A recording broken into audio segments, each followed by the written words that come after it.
Happy Halloween, mutants! Streebo here with you from mutantville.com. Been away for a little while, but finally escaped from the evil clutches of work, my 40-hour-a-week day job, where they've kept me buried under an avalanche of crap for the last month. It's kind of prevented me from doing a lot of things. Fortunately, I was able to start off the month with the October Screams promotion with the guys at the Back Alley Film Series. But right after that, man, I just got buried at work. I haven't been able to do much of anything else. No updating the websites. I haven't been able to update the Facebook pages. When I don't update them, they don't seem to get updated. So sorry if you guys haven't been getting content, but that's just the way it is. And I've also been very, very focused on my latest script, Episode 2 for Mutish's Movie Morgue, featuring Roger Corman's The Terror.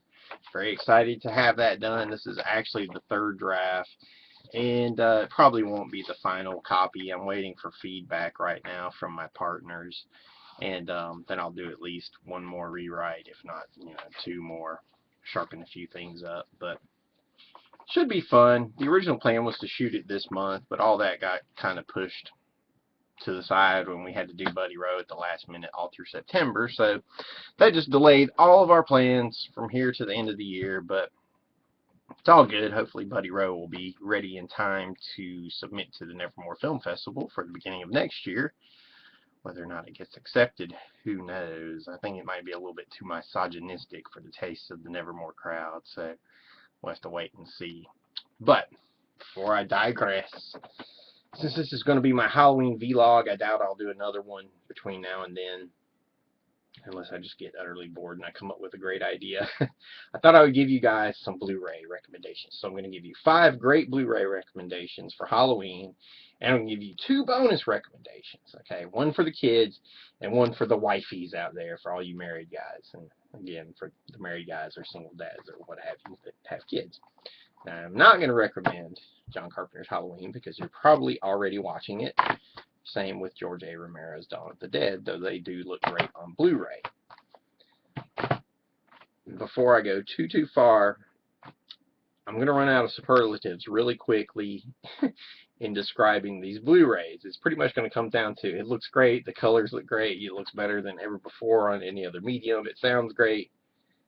Duh, it's in HD, I don't know what else to say.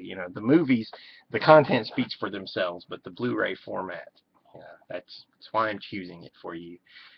I really love, well, being a visual artist, okay, and working in everything from drawing to painting to doing really bad sculpture to filmmaking.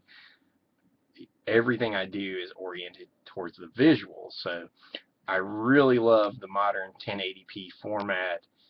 I love seeing a good movie on Blu-ray and seeing the way the colors pop and the costumes and the scenery, and just there's a clarity to the picture that enables you to notice details that you weren't able to catch before, and I just love that. I love that about the entire thing. So before I get going too far, before I run my mouth too much, let me throw out some recommendations for you. First, if you want something a little bit more classic, I'm going to recommend 1992's Bram Stoker's Dracula from director Francis Ford Coppola. Probably the last great practical effects horror film.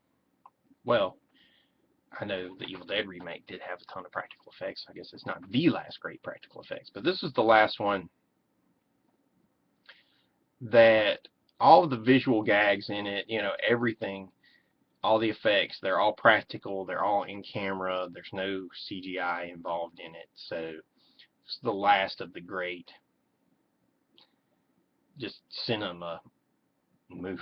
That's such a stupid thing to say, but all those great little tricks, this is the last place you're going to see it, forced perspective and, models and this and that. And like I was saying earlier, costumes are spectacular, the colors are, they're so vibrant on this. The movie looks better than it ever has. Gonna hear that a lot probably. Great performance from Gary Oldman.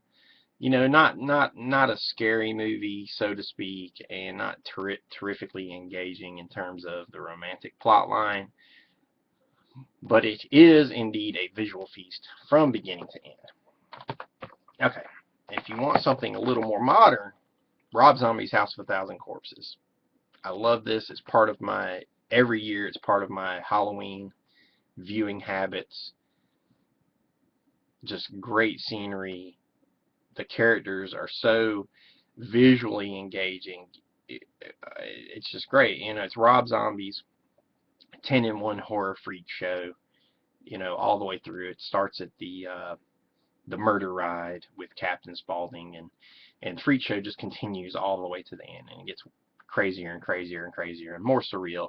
You know, script-wise, it's not Rob's best movie because the script kind of falls apart in the third act. But in terms of just making an all-out, balls-to-the-wall, kitchen sink horror film, you cannot go wrong with House of a Thousand Corpses, and the Blu-ray looks spectacular. Now, one interesting note, this is one of the rare movies where you'll want to hold on to the original DVD if you still have it, because the Blu-ray, although the content for the most part is just a port over from the DVD, the menus are not.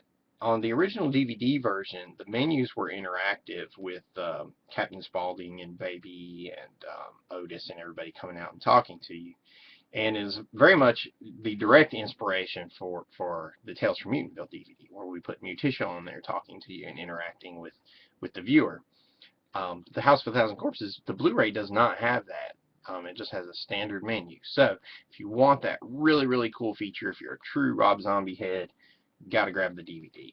But the Blu-ray looks the best, of course. All right, here's another modern classic, Clive Barker's Hellraiser.